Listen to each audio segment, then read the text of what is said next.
Righto. The book. We'll start with the book, eh? Defining moments. Yep. Yeah, that was a bit of a project. I've done some big projects before, events, and I think that one took the cake. Yep. For sure. So your first photo that's in it, how far back we talking, like? Defining moments goes back 40 plus years. Woo. Started shooting when I was 16, but had no idea I could make money from photography or make a living from photography till I was 25. Yep. I was getting money. I was getting paid since I was about 22 from it, but still had to keep on going for a couple of years with a second job. Yep. And it's been a journey, especially in action sports world, and still stoked to be here doing it. But back then, just did it for the love of it. Yeah. Yeah. And so your first time in the snow, I know because I was at the book launch the other night. I know the story behind that, but do you want to just run through for the people? Yeah. So growing up on Central Coast, New South Wales, Wamberal, as a surfer. Yep. And I was helped out by a local guy with boards and everything. I was a good surfer on the coast, but I was never going to go anywhere with it. I've been surfing all my life. The guy, Rob Allen, who was looked after for surfboards, he dragged me down the snow and I didn't want to go. I was an apprentice at the time and only making $200 a week. Yeah. But he had accommodation covered and I saved up enough money for a weekend's lift tickets and fell in love with it. It was phenomenal. It was something brand new to me. And was that Bulla? no, it's actually Perisher. Yep.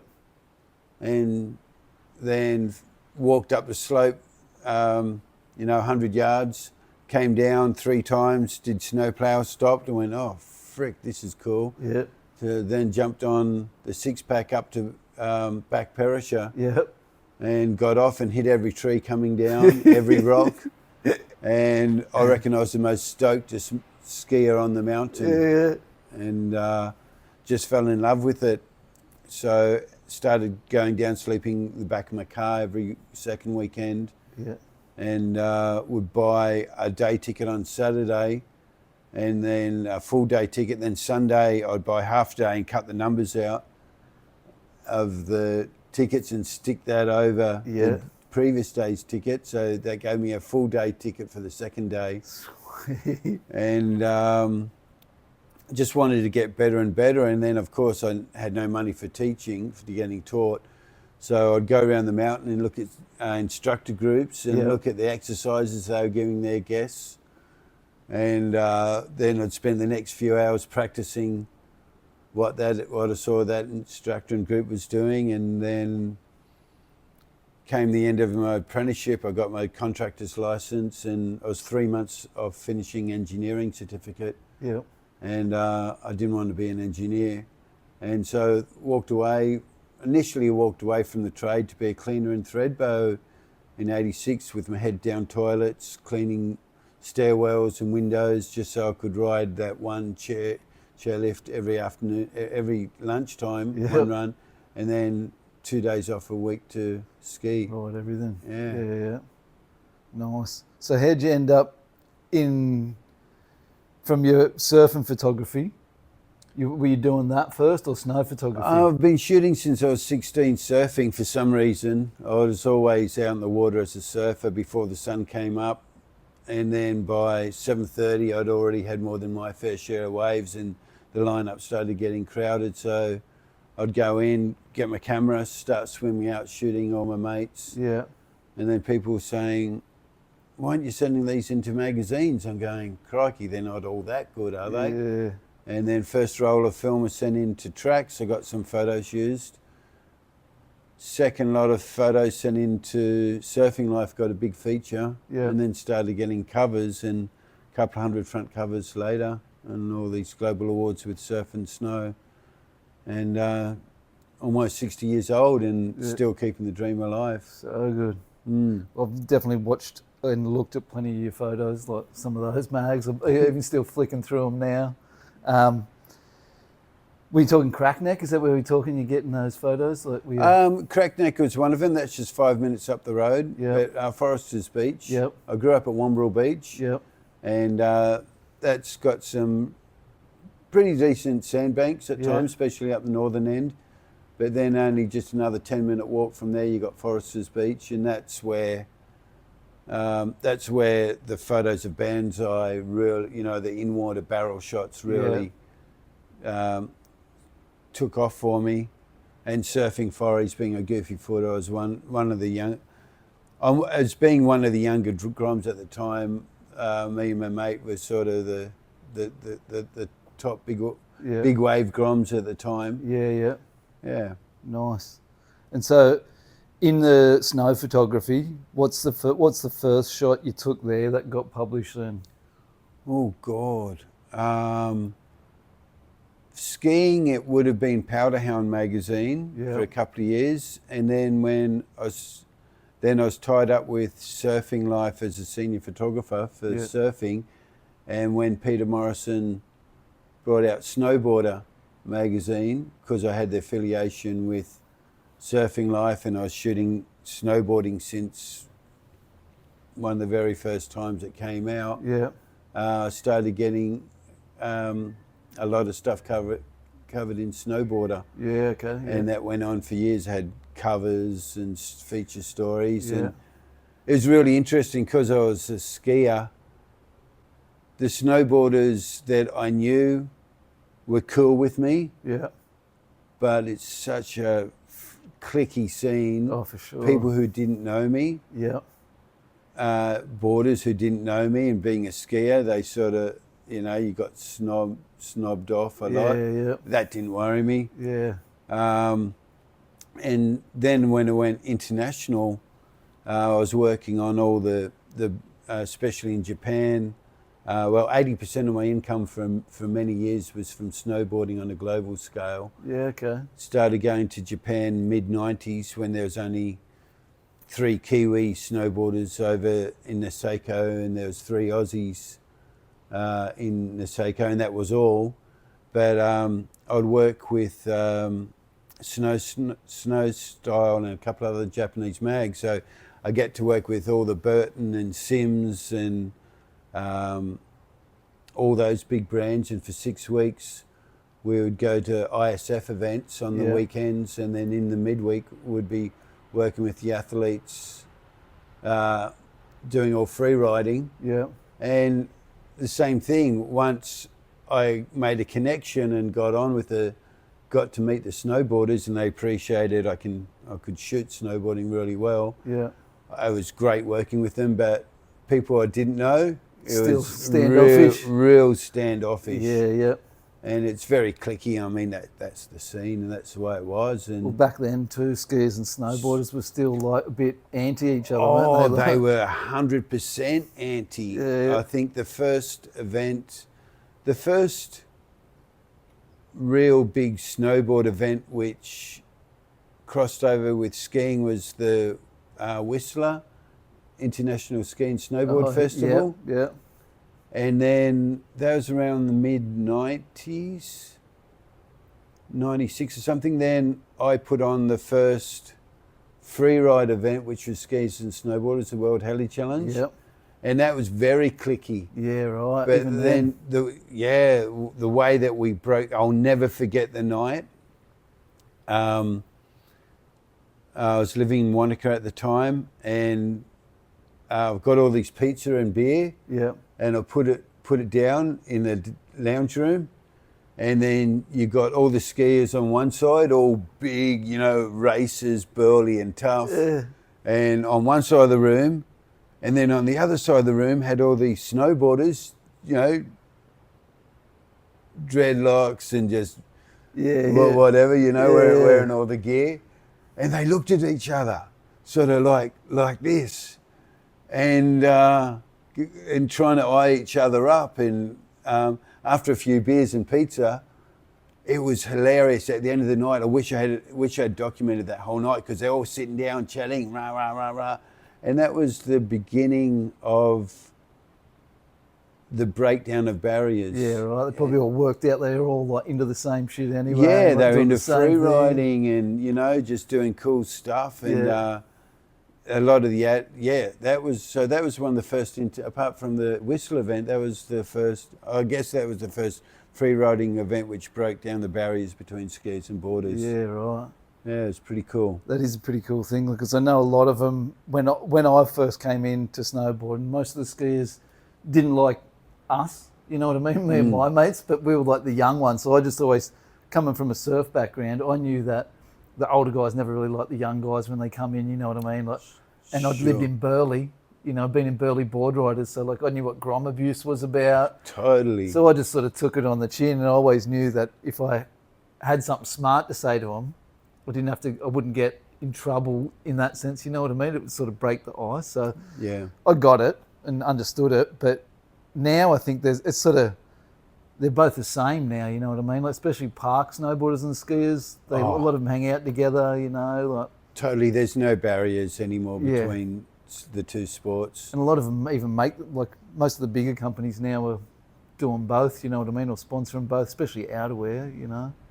Sure. Different time back then though. But while we're talking about Australia and snowboarding and free riding, before we get into the Heli Challenge stuff, Aaron Reeder, a guy from Australia, when I put up the questions the other night asking if anyone wanted to know any questions, one was a famous photo that sticks in his mind, and I'm pretty sure I've seen it, is one that you've taken of out Carruthers, of the northern face with a helicopter tail in frame. Yeah, right. Is that when the heli thing was still going in Australia, or was that the illegal one that people talk about?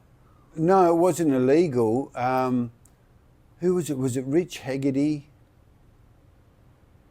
It's in Snowboarder magazine. Basically, I'm pretty sure it was Rich Haggerty and a few of the other guys. They went out during a storm and camped out in Carruthers area, all that back country. And then we had a phone or radio contact with them. And once the storm broke, they were already out there in the good conditions. So we got called in by a helicopter.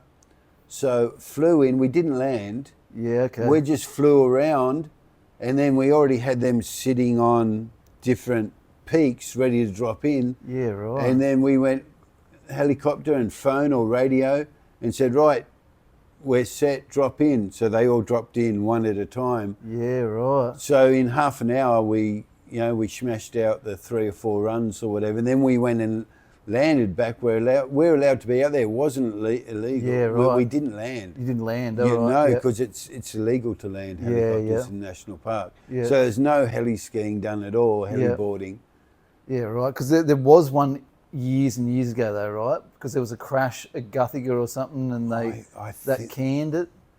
I read it I think it's Skiing Off the Roof. Have you got that book, or have you seen that book? Oh, I know of the book. I haven't read it. There's something in there about the old. It only lasted a year or maybe 2 or something. Maybe. I thought that might have been during that time, but that's way before. That was way before. Yeah. Yeah. Well, we've got a guest question. Next, I'll get onto the Heli Challenge. Marge wanted to know. Marguerite Cosentini, legend. She wanted to know what your favourite pie and pie shop were.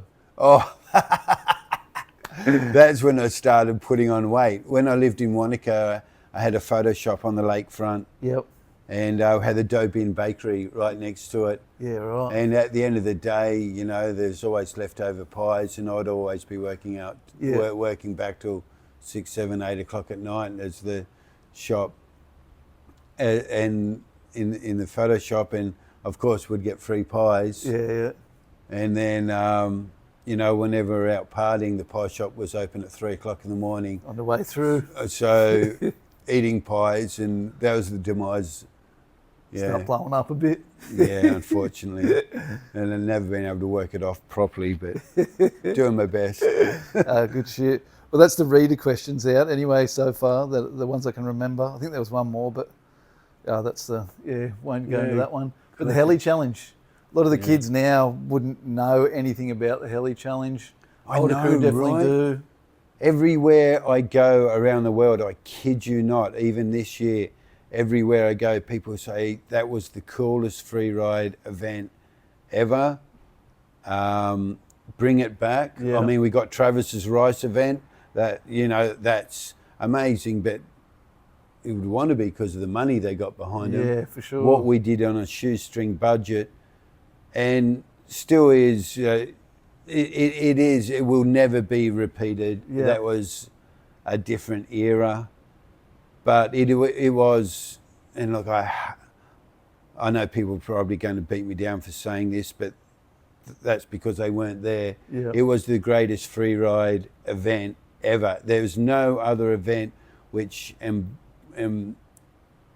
embraced the spirit and the culture of the partying, the free riding, the don't give a fuck, just get up there and go riding. Get amongst it. You know? Yeah. I mean, shit, you got 2 weeks, 5 helicopters, 3 days of heliboarding competition. We would wait until the morning after the storm had cleared, see where the wind had come, where the snow had fallen. Yeah. I'd grab a judge and a skier and snowboarder and would go out there and find terrain. Yeah. And we'd test the terrain and go, right, that's got the best powder on it. Then we'd fly everyone in. We would fly in 40 athletes, 20 skiers, 20 boarders, 12 production crew, all your safety crew, media, then all the athletes. Yeah. And would give everyone a run down the course just to feel it out. Yeah. Get to know what the snow conditions are like. On the freestyle day, they're allowed to build hits. Yeah. And then we'd all fly them all back up. And your first day was an extreme day. Yeah. To test how good you were as a big mountain free rider. Yeah. The second event day was the freestyle day. So that's where we let them build kickers and everything. Yeah. And that tested how good they were in backcountry freestyle. Yeah, okay. And then to test how good they were at speed, we'd have the Chinese downhill. Yeah. So we'd put them all on top of the mountain peak, usually on top of a glacier. We'd fire a shotgun and first person to the bottom won. And I know from being at your launch the other night that there was a prize in that down the bottom. What was that? That's right. We didn't have prize money in the first couple of years. So we had half an ounce of weed. Yeah, right. So it was a dash for stash. There you go. How good's that? That's something that a lot of people wouldn't know about even if they weren't there, eh? No, that's right. And it was before the era of internet. Yeah. I mean, it started in 95 was the first one. It went to 2002. Then we had a break and then we brought it back in 2009 to 2014. Yeah. So those early days, it was in all the magazines. Yeah. And if you Google it, you can actually find some really good stories online. I remember there was a video that had a big section on it, like it was a whole bonus section in a movie, and I think there was an actual, I don't know if it was a DVD or a VHS back in the day that you brought out with it, wasn't there? Rip Curl made some 3 years of VHSs. Yeah. They were amazing. I remember one of them was just on play one year everywhere I went, into any bar up the hill, like everyone had a copy of it, it was huge. Bars in Tokyo, you walk down Tokyo and they're there. In Hawaii, I'm sitting down in a sushi place in Waikiki, and they've got the big screen in there and they're playing the World Heli Challenge. We're just going, crikey, check this out. Yeah, right. But I've digitized all those films and I've just got to, you've just reminded me, I need to do something. Rightio, yeah. To put them up there. Yeah, because they were extraordinary. Oh, for sure. I remember some of those clips, they're just stuck in my head. Like even the image that you shared that's in the book, Defining Moments, of the 5 choppers. Yeah. And that guy, I think it's a skier, isn't it? Is it a skier? No, it's a snowboarder. Flo Orley. Yeah, right. Yeah, a world champion, freeride world tour champion. Yeah. Super legend. I mean, everyone was in it, Travis Rice, oh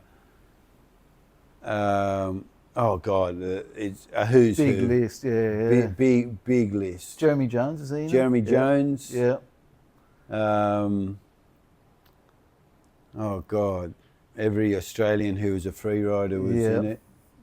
I remember that image, and then when I saw it the other night, I was just like, wow, how do I even forget that? Because there's some ones that I remember that I'm like, that are just etched in my brain, and that one I was like, because it was like a James Bond movie, 5 choppers, like. Totally, it was, wasn't it? Mount Aspiring in the background, Yeah. this wind lip where everyone was just hitting. And so were you funding those events? The first one, was it just your money, or was it Yes. Rip Curl, or? No, for the first one, we couldn't get sponsorship for it, and I've never run an event before. Yeah. The closest I got to run to being part of events is being local board riders. Yeah. You get out of your heat, you run up to the car park, and the elders are grabbing you by the wetsuit collar, throwing you down, scoring the next heat to judge. And you got salt water dripping on the score sheet.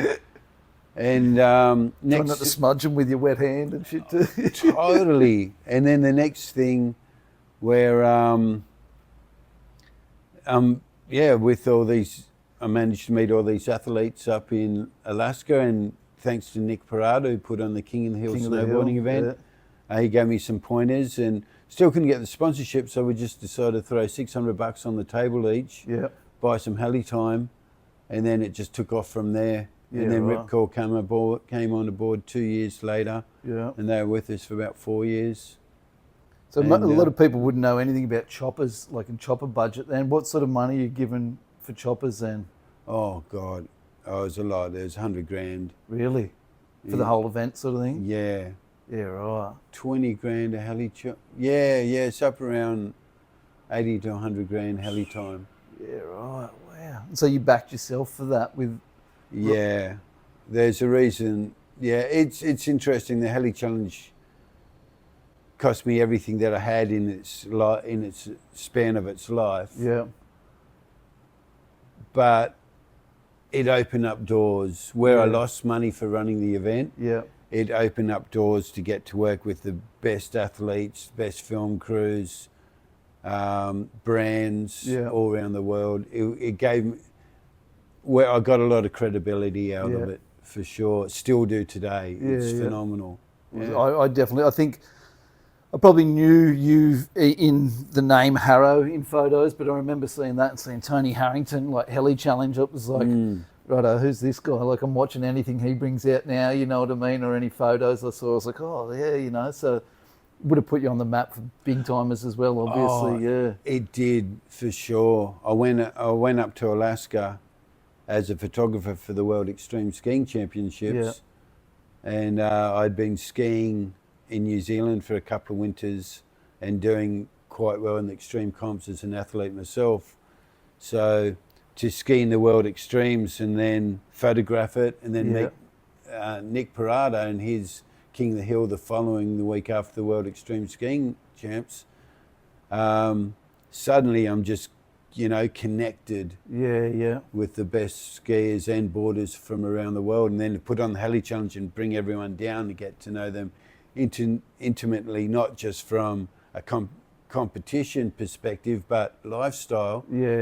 Because we only had 3 days of competition over 2 week windows, so there's lots of partying, there's lots of drinking lattes of a morning, there's lots of surfing, bungee jumping, jet boating, fishing, playing golf, going riding at the local mountain. So you're bonding and becoming friends? Yeah, totally. And so many relationships came from that. So many kids were born. Okay. It was pretty amazing. That's pretty cool. It was a cultural event unlike any other. Okay. Yeah. And so from that, I know, obviously, again at the book launch, I saw pics of Victoria Jalouse and Jeremy Jones. Did you work with those guys in New Zealand as well after that time, or was it all AK and mainly Alaska? Jeremy and I did a road trip. And almost killed him up at one of the club fields, Temple Basin. He was walking along a knife edge, and a cornice broke, and he just jumped and saved himself. And there's a Jeremy Jones board still up there. Well, actually, it was O'Neill. Or Rossi board. Oh, it was a Rossi board. It's still up there somewhere. Where? But he said, Harrow, that's one of the closest calls I've ever had, even today. Really? Yeah, from that walk at Temple Basin. But then I spent half a dozen years or so working with Jeremy in Alaska. Yeah. We still get to hang out and to go and ski and ride. I was just out with him a couple of weeks ago, Yeah. which was really cool. Yeah, right. Victoria Gelus, I met her through TGR, Teed on Gravity Research. Yeah. I was their first senior photographer Okay. back in the day. So we opened up all Alaska and Greenland, and yeah, so Pretty wild. and still doing that. This is just finished my 30th year in Alaska. Still skiing stuff which I said 15 years ago. I don't want to ski that anymore. So are you pinching yourself in some of those situations, like being a kid from Central Coast, from Wamberal, kid, just going, what the hell, how did I end up here? And that's why I can't stop. I'm so humbled about the opportunities life have provided me with through a lot of hard work and putting my balls on the line. And, you know, I was thinking maybe last year this past season would be my last time in Alaska. I was getting ready to give it up, but then I shot some amazing photos. The heliops were stoked with it. Yeah. And they said, Harry, you come back up next year, aren't you? I'm going to be 61. Do I want to still ski this kind of stuff? And as long as I stay fit enough for it, I'll be fine. So good. And mentally too, because it's not just physical fitness, it's definitely mental fitness. Yeah, for sure. I can imagine. Well, I mean, I haven't ridden stuff like that extreme anyway, but I can only imagine the mental sort of game you got to have to be riding shit like that. Totally, and it's like surfing big waves. My background's renowned for shooting big waves all around the world and being out there and that, and it's definitely big waves and big mountains. It's a mind game. Yeah, as even more. Yeah, obviously you got to be surf or snow fit to do it, but the mental side of it definitely comes into play. Yeah, for sure.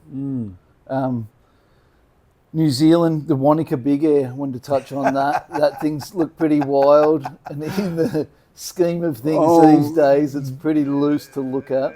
I'll put some pics of that up over the top of this. It's extreme and so loose. Yeah. It come about, I was walking home from the pub a week before the Heli Challenge happened in 95. Yeah. And we're plastered, and it was around midnight, maybe 1 o'clock, and it's dumping in town. Yeah. And going, wow, this is cool. And then got up in the morning, would have got up around 7 o'clock and looked outside, and there's a couple of feet in town in Wanaka. Yeah. And it was one of the biggest snowfalls in 50 years. So I'm walking down to my shop and I'm seeing this grader move all this snow around off the roads. And I said to him, where are you putting the snow? He said, wherever it bloody can, I just got to get off the road. And I said, this is, put it in Barrow's car park. Pete Barrows had the pub there in the main street of Wanaka. And I said, look, can you just put a heap of snow up there, and I'll have a talk to Peter about it later. And he's gone, okay, sounds good to me. And he just started piling snows up. So Pete Barrow gets into work around 9 o'clock, and I walk up and see him, and he happens to be standing outside, and his car park's full of snow, and he's scratching his head. I said, Pete, I hope you don't mind. We got the Heli Challenge starting next week, and I was thinking if the snow sticks around, we could be a little jump, you know, have a bit of fun, and you could sell a lot of beer. And he goes, that's a good idea. So we're expecting about 200 people turn up, and I got my old 1974 Escort van, and I parked it in the car park, and some hay bales on either side for the takeoff and landing. A little bit of scaffolding, more hay bales off the back retaining wall. Yeah. Push the snow around on it, expecting 200 people, and there's 1,000 people. So next year... You definitely sold some beer then. Oh, mate, he ran out of beer. Really? Ran out of beer. Pub with no beer. And 1,000 people come from out of the woodwork. Yeah. And then the next year, obviously we weren't going to get another 50-year storm, so I organised dump trucks to bring snow down from Snowpark and from Cardrona. Yeah. And we built the second one out of scaffolding. Yeah. And small, but expecting 1,000 people, 2,000 people. Wow. Then the third year we moved it up onto Lismore Park and bigger scaffolding run-ins and stage for bands. Yeah. And trucking 60 truckloads of snow. And it got bigger again, 3,000-4,000 people. Then the next year, 5,000 people, then 6,000 people. So just growing. Brought over celibate rifles, Yep. spider bait, grin spoon. Yep. And every year it just got bigger and bigger, and 8,000 to 10,000 people. Wow. It's still the biggest, what people are saying, the biggest snow event ever held out of the mountains, probably in the mountains even, in Australia and New Zealand, in the Southern Hemisphere. Yeah, right. Yeah, it's phenomenal. And it was an extreme jump. Yeah. For sure. There's a photo in one of those mags that I look at all the time now. It's just like this strip. It's even pretty brown. Yeah. And there's nothing safety-wise on the side. No safety. Just a gap, landing, and there's people everywhere too. It's like just before dark, so it's like the sunset sort of shot, I think. Yeah. And it looks wild, especially for today. Like you look at today's standards, they got nets and safety here and walls, and there'd be no insurance. Wouldn't even get to roll in the in the drop-in nowadays if you built something like that in the city. You know what I mean? Totally. I mean, just the occupational health and safety, just to even start building stuff like that wouldn't happen. Oh, no then way. we had a quarter pipe, pretty shitty quarter pipe. Yeah. But it got a few of the athletes up in front of the band as they're playing. Yeah. I remember the lead guitarist from Celibate Rifles, his name's on the tip of my tongue, he said, Harrow, he said, this is one of the best things that we've done. He said, we've been playing for years in venues. Yeah. But he said, to be playing with skiers and boarders flying in front of us was so cool. Yeah, right. They probably get distracted too watching that sort of shit. Totally, they were just frothing on it. And no grin spoon, they were on the way back home after an international tour. And into their third song, the singer and the guitarist or the drummer had a big punch up on stage because one was sleeping with the other one's partner. And the music went down, but no one knew because they were, everyone's just fired up on all the skiing and snowboarding action happening in front of them. Yeah. So quickly the soundie had to get there and put on some DJ tunes. No way. Well, there's a bit of a story. There's a bit of a story for everyone. Yeah. Is that probably why the Greenspoon guy by himself, was it? Like, did he end up going solo or something at some point? Yeah, I don't know whether because of that, but it was a big punch up that night. And, some people knew about it. Yeah, right. Most people didn't. Yeah. People in the know knew, but yeah. Well, events-wise, you had that Buller. Did you do Buller free ride for a while? Yeah, basically when I moved back to Australia, I moved back to Thredbo in 2003, and that's the year I was introduced to Mount Buller. Yeah. And I'd ridden and photographed all the other resorts, and I said to a few people, what about Buller? And they wrote it off. Yeah, right. I went, oh, okay. Steve Lee took me down there, famous ski racer. Yeah. And immediately it was epic snowfall. It was knee deep snow.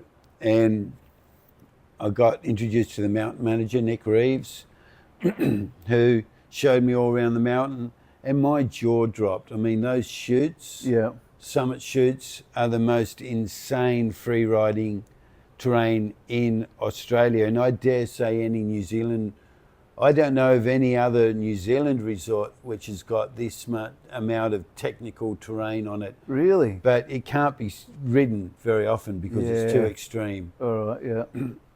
And first time I saw it, I was going, this has got to be an extreme event. And it took me 10 years to figure out if we're going to have an event there, you can't put it on a powder day because the first couple of people skiing would shear off the powder. There's ice underneath. Yeah. And it's too dangerous. It's slide for life. Like there's double, triple exposure everywhere. Yeah. So it took me a couple of years, but I figured out that in September, after the first week of September, the sun was high enough that when the Weather Bureau called for a 6 to 10 degree day in temperature, we knew that between 2:30 and 4:30 in the afternoon, it would be perfect corn up there. Yeah.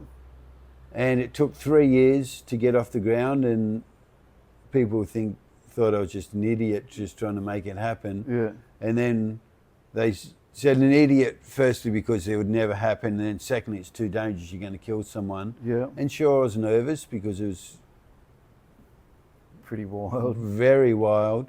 But I just made sure that we vetted all the athletes, and there's only 10 skiers and 8 boarders. Yeah. And then, sure enough, we greenlit it, and there's a lot of people on the fence. There's some people for it. There's a lot of people didn't want it. Yeah. And we put on a live webcast, and we didn't have the budget to do anything all that well, but we just decided the day before to let people know that it's going to happen on a very basic level, and there's over 21,000 views. And it was a major success, absolutely phenomenal. And a lot of people sitting on the fence going, fuck me dead, he actually pulled it off, he made it happen. Right. And then I waited for a couple of years to get the right conditions to do it, and it hasn't happened again. Yeah. We haven't got those conditions needed. We almost got close to it once, and now that was 2017, it was the last time it was on. Will it happen again? I'm not going to make a big noise about promoting of the Buller X event. Yeah. If everything aligns, I know who to call at short notice, get him in, and we might do something. We'll just let everyone know a day or two before that it's going to happen. But at the same time, like as I said, with my age, I don't want to stress about someone potentially getting hurt. Yeah. You know, it was good for it's a good way. Same thing in New Zealand. Events like this, when it's at that level, it's a great opportunity for Australians and New Zealanders and Kiwi to make a name for themselves international. For sure. It launched the careers of so many athletes. Even Jossie Wells, you know, who went on to become the X Games, you know, win medals and everything like that. Jossie Wells Invitational, he's got now his own event over there. He's got his own event over there. It was during the X Games where he said, they said in his bio, on his on-screen bio, what made you want to become a professional athlete? And he said, the year that he was invited as a 9-year-old to forerun the extreme course of the World Heli Challenge. Yeah, right. Sam Smoothie, his results in that event led him to go onto the Freeride World Tour and be a star in the TGR films. Yeah. So it launched the career of and gave international profile for every Kiwi or Australian athlete that went into it. Wow. Yeah. Pretty cool to know that. Like, totally. put them on the pedestal and get them out there. Yeah, because otherwise they had to go overseas and try and do well in all the events, you know?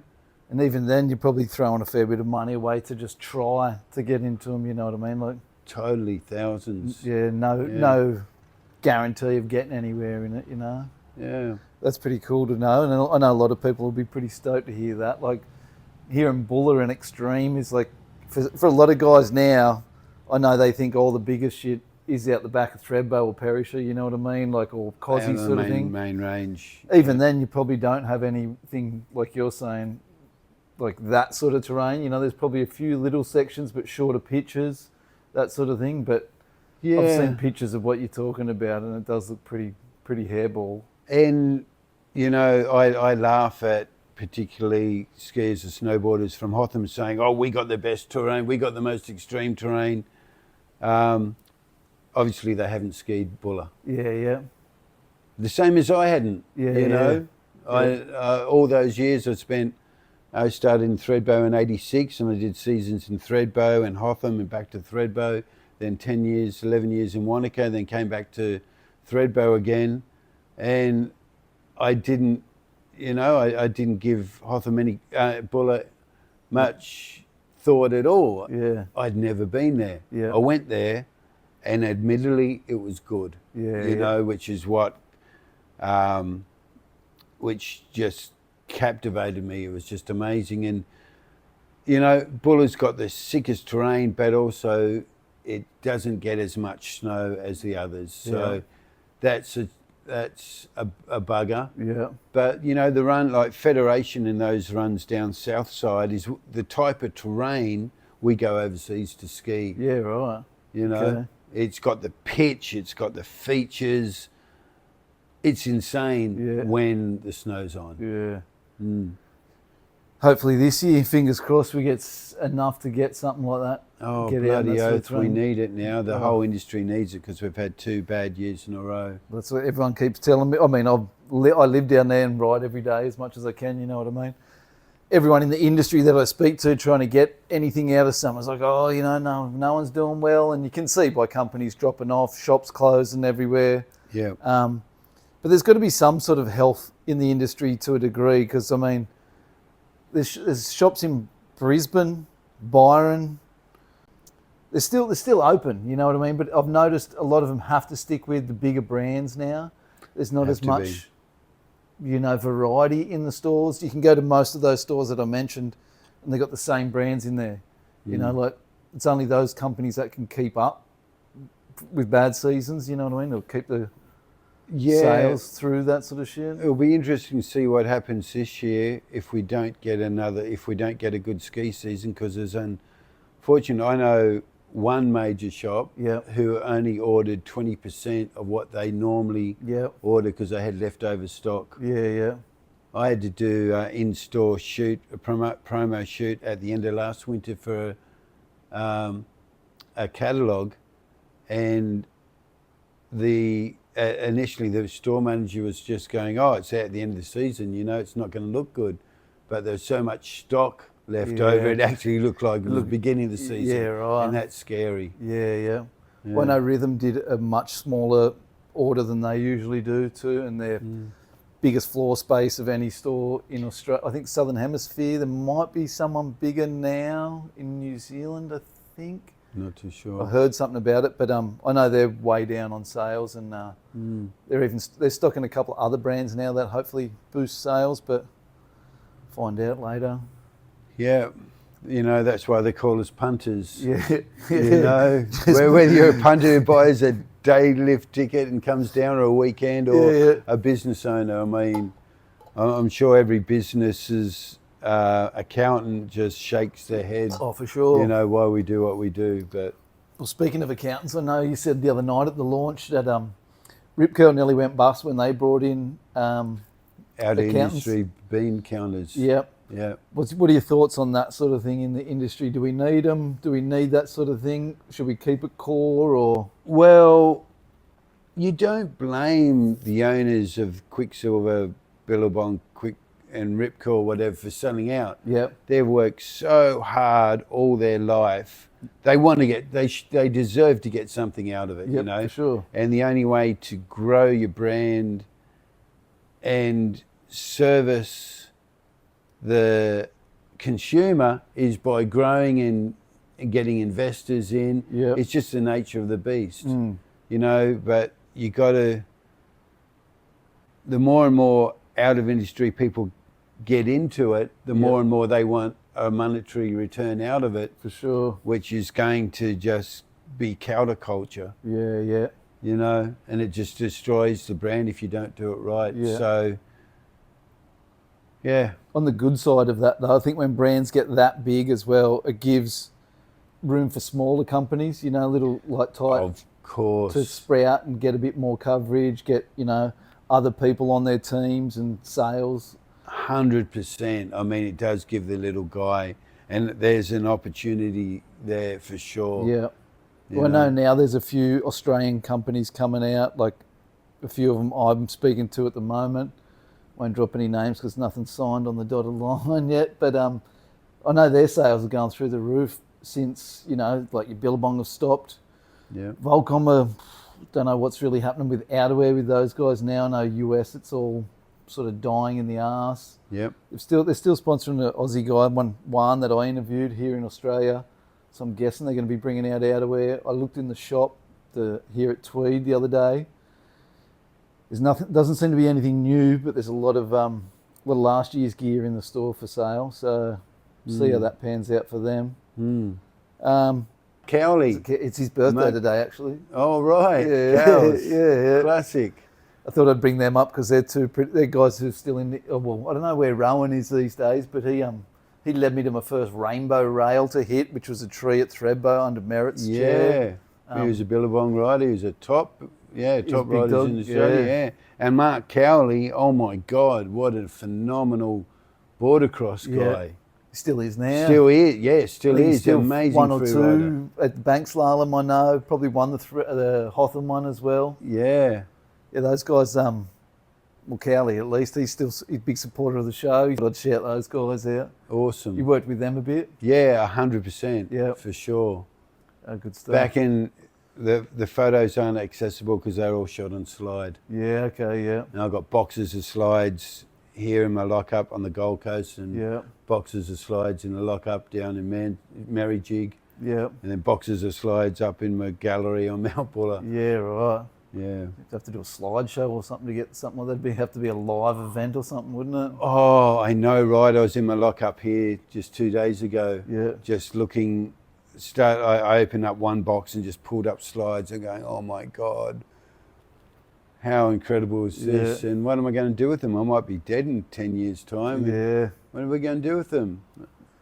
Throw them to the tip? You can't throw them to the tip, no way. Well, who's going to look after them and manage them? You know, you look at Scott Needham, look at, you know, Peter Wilson, Jolly, Ted Grambeau, any photographer in surf or snow, any sport. We documented history, so it's very historical, but who can manage it all? Yeah.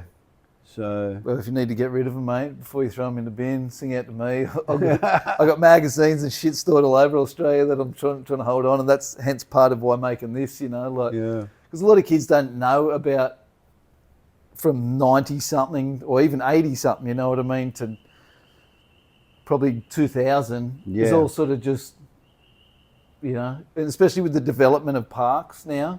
Sure. Like a lot of the shit that happened before wasn't in the park, you know what I mean? It was building jumps or like you're saying, going into the backcountry, doing more shit out there was probably more popular than resort riding for a long time.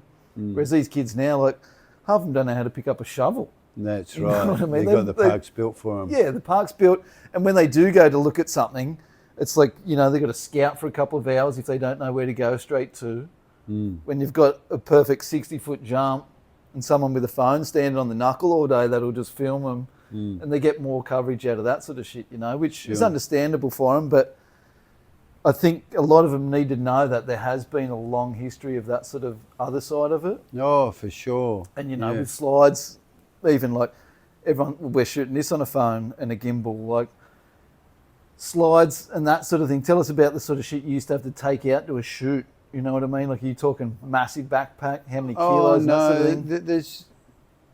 The weight hasn't really changed. You just that instead of taking one memory card out, which sits in your, you know, you can get a 2 terabyte memory card. We'd go out on a good day and shoot 10, 15, 20 rolls of film. And every time you push the button, $1.20, $1.20, $1.20, $1.20. That was to pay for the film, the processing, and the courier sending it there and back. And you wouldn't even know if you got the shot then too, eh? No, I mean, everyone these days, they can look on the back of the histogram of the camera and see whether they got the exposure right and tweak it in post and Lightroom or Photoshop. Back then, shooting on slide, if you didn't get your exposures right, those shots were fucked. They were throwaway. Well, that's what I meant the other night when I posted a thing about real photographers. I got a few comments about that from photographers and phone filmers now saying, what do you mean, you know? And I was like, well, that's what I mean, people. Like that sort of shit. If you didn't have all the technical side of it, you were just burning your whole roll of film, especially if it was sequences, right? Oh, for sure. Sequences, you go out and you blow, 20 shots of 24 shots in one sequence, and the person doesn't land it, doesn't get their grab. You've just blown $30, $40 like that. Just so Yep. gone. Yep. Well, I'm finding that now too. Like a lot of the sequences in the mags that I try and share, it's so hard to show the reality of it without, like, in the whole sequence because of that sort of thing. If there's like 4 or 5 of them that are a bit dark, when you're trying to show that on Instagram now or YouTube, like people look at it and like, I can't even see what he's doing still, you know what I mean? You're like, oh, fuck, look, I didn't take the photos, you know what I mean? I can't do any more than what the photo's done, Yeah, so, sure. Like, I think a lot of people will never understand that, and they sort of probably just like blasé to it anyway, And it's just changed. That's what people are used to now. Yeah. Yeah. And so with digital, how did you find that change when you first digicammed I was one of the last action guys to go to digital. Yeah. Because Fuji Chrome Velvy, especially when you're shooting action sports and surf and snow with blues and whites. Yeah. I waited until digital got good enough quality to match the film stuff. The film stuff. Okay, yeah. So I was one of the very last action guys to go digi, and then, like anyone, I embraced it. But I'm not I do fuck all post production. Yep. That's a different beast again. It's a different trade again. Post production. I do it when I've got to. Yeah. For sure, but I'll never get it as good as a colorist. Yeah, the same as that colorist will never be as good as a photographer. Yeah, yeah. It's just a different realm. Yeah, for sure. Obviously, and it's for social media, it's fine. But when it comes to doing artwork in magazines or prints, it's just a whole new different beast. So, well, I'm finding that, like, to get an editor for even just for like phone stuff, like they're making real money, you know what I mean? But like I spoke to one guy, he was in London, and he's like, yeah, just send it through on this, blah blah blah. I'll do it. It's $50 an hour. It'll only take me 4 hours. I'm like, fuck.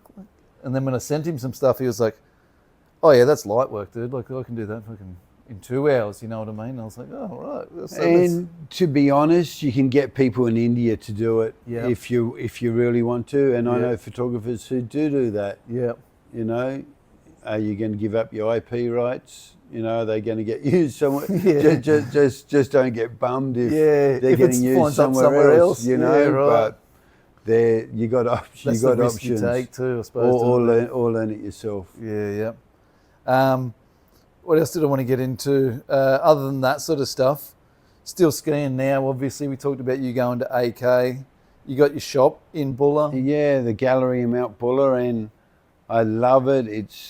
Of course, I'm going to say it's one of the cutest galleries. Yeah. But it's very colourful in there. I get to work with Mount Bulla we get sunrise and sunset, so we get lots of colours. So the artwork, the gallery looks great with the landscapes.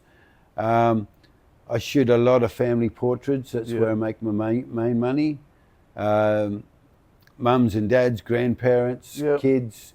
I'll get out there and shoot the ski school kids first time, 3 to 5 years old. You're wiping snot away from their nose to get a photo, so their parents at the end of the day go, wow, this is so cool. Yeah.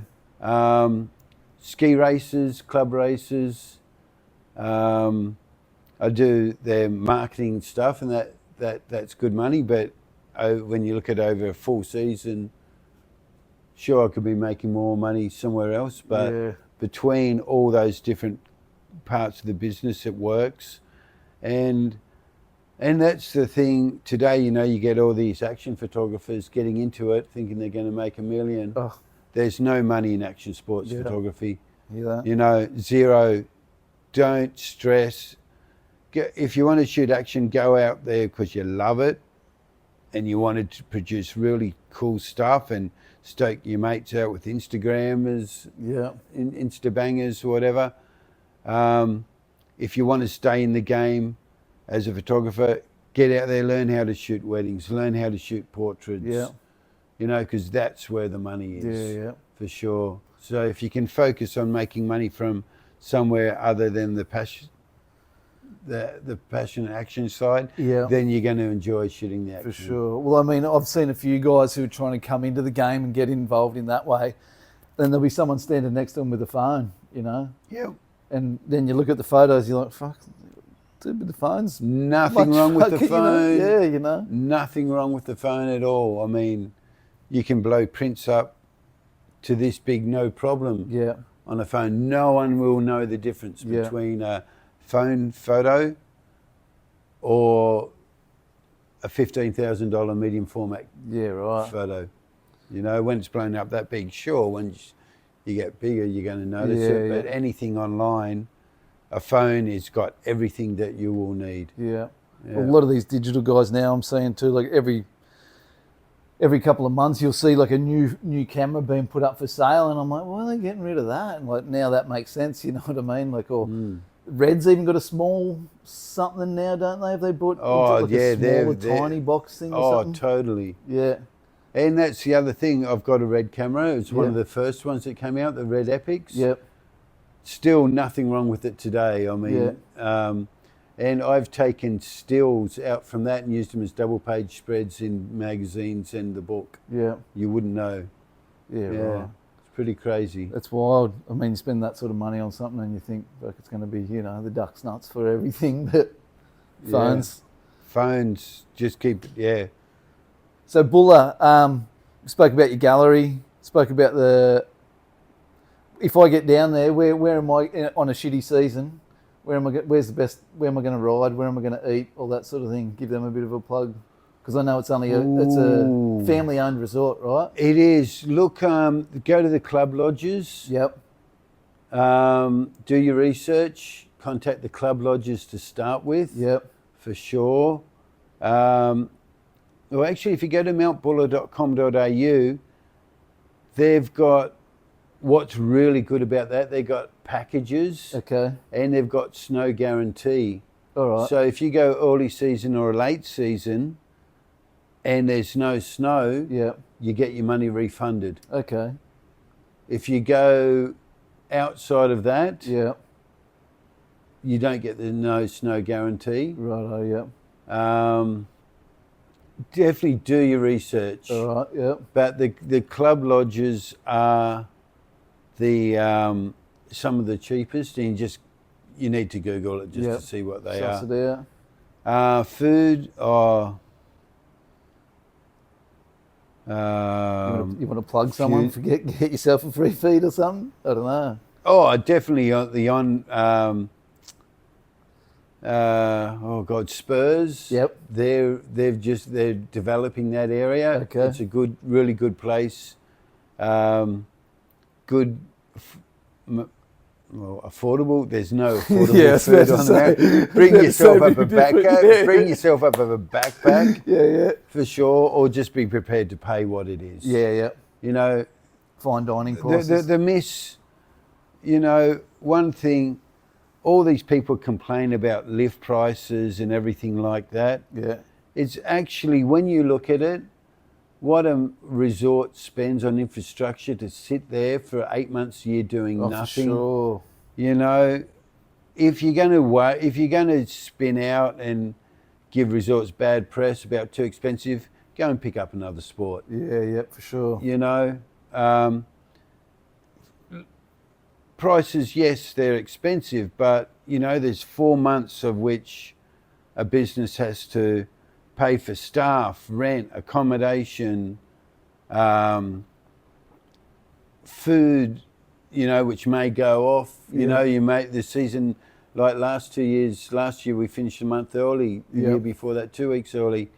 It's not, it is expensive. 100%. It is expensive, but there's a reason because of that. Yeah. I've spent plenty of time down in summer, you know, winter. And you see, like you're saying, you drive up the hill, you can drive all the way to Charlotte's in New South Wales, right? And some days you'll see no one in summer.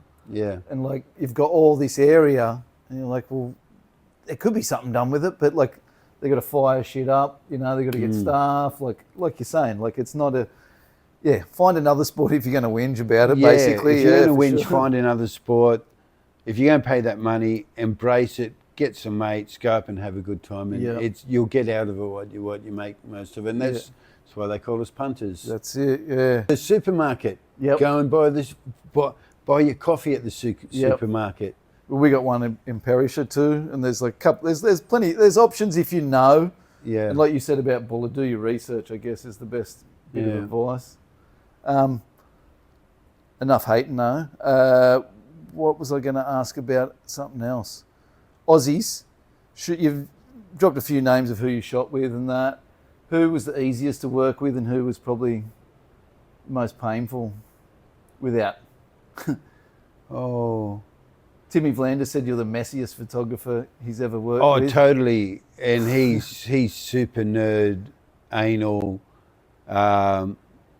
Everything's folded perfectly. Yeah, right. Yeah. Yeah, I'm totally the opposite. I'm a junk show. Just throwing shit at In those early days of snowboarding, as you said, it was very cliquey. Yep.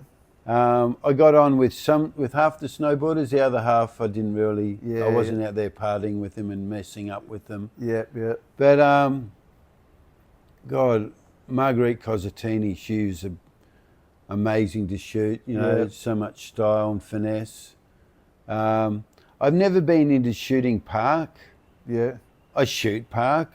I shoot events, but my background was shooting big mountain free riding. Yeah. And I think a lot of those athletes have got a lot less attitude. Yeah, for sure. And I'm not saying that's having attitude's bad at all. It's just that attitude comes with the parks, I believe. And there's ego. It's ego and cool school. 100%. So anyone to do with free riding was always was where I felt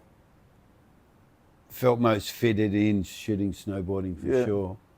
Which will be interesting for some of these kids to hear, you know what I mean? I know a lot of them probably think that there's not much going on out there in Australia, and I'm glad we've spoken a lot about that sort of thing in Australia too. Might give a few of them a bit of inspiration to get outside the resort, because it's not hard to get outside the resort in Australia, I feel. No, just free riding in general.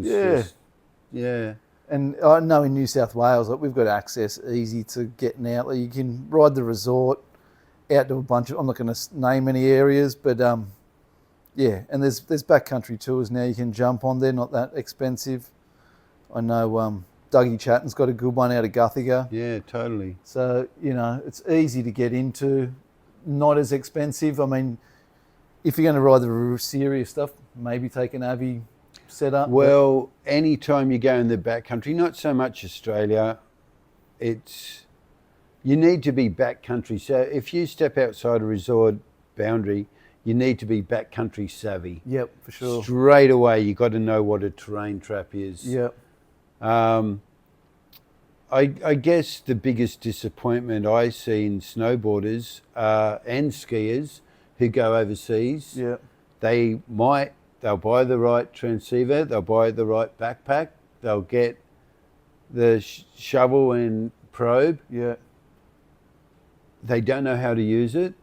They have limited use of it. Yeah. So when shit does go down, even if they think they know it, they don't. Yeah. Because when you're under stress and pressure, you need to know your shit. Yeah. A lot of people don't know what terrain traps are. You know, especially Japan. They go over there and they see this little gully. They'll drop in and a mate will drop in with them. Yeah. And that snowfall, which the snow's that deep up on the gully, when that falls down, suddenly that's all the way down. 3 to 4 feet deep, and you got two of you trapped in there. I think that's the biggest thing Australians need to understand and embrace and teach themselves. Don't just buy the gear. Yeah. Know how to use it and go riding with someone who knows how to use it. It's no use you grabbing mate and you've got all the gear and if he can't save you. Yep. Well, I know a heap of people that go Huckabah now, like you said, they got all that shit, and 90% of them wouldn't know how to use it. You know what I mean? Like, or use it under pressure. Yeah. Yeah. I'm sure that's something that, you know, hopefully doesn't cost Aussie lives over there, especially now Japan's doing this change of tourism thing that they're going to do. There's going to be tourist prices, local prices for passes, for by the sounds of it, it's sort of etched in at the moment. That's going to change. Maybe there won't be a Huckabali anymore and that sort of thing. Fingers crossed. But that's the only thing I think. That's the most important thing as people go beyond boundaries. As long as you know What you can and can't do. Yeah, know before you go, and if you don't know, don't go. Yeah. Well, that's probably a good thing to end it on there. Anything else you want Get to... out there and do it. Just know how to do it properly, so you can come back at the end of the day safely with your mates. Yep, for sure. Well, before we finish up, is there anything else you wanted to bring up or talk about? Obviously, the book's coming out. Yeah, sure. Go and check out harrowart.com. Just Google Tony Harrington photographer. The book's very historic. It's probably the only book out there which documents from old school through to the new school. Yeah. The transition from old school to new school. It will, it's really good reading. Yeah. It's pretty thick too, so if you don't have a coffee table and you're living on the hill or down in one of these ski resort towns and you don't have a coffee table, you could probably use it as one too. You could. It's 10 kilos. 10 kilos, is it? Yeah. Yeah, right. It's that thick, we talking? Yeah, that thick. Yeah. 1,350 pages. There you go. Support Australian skiing, snowboarding. Tony Harrington. We're out. Thank you. Cheers. Cheers, mate. Thank you.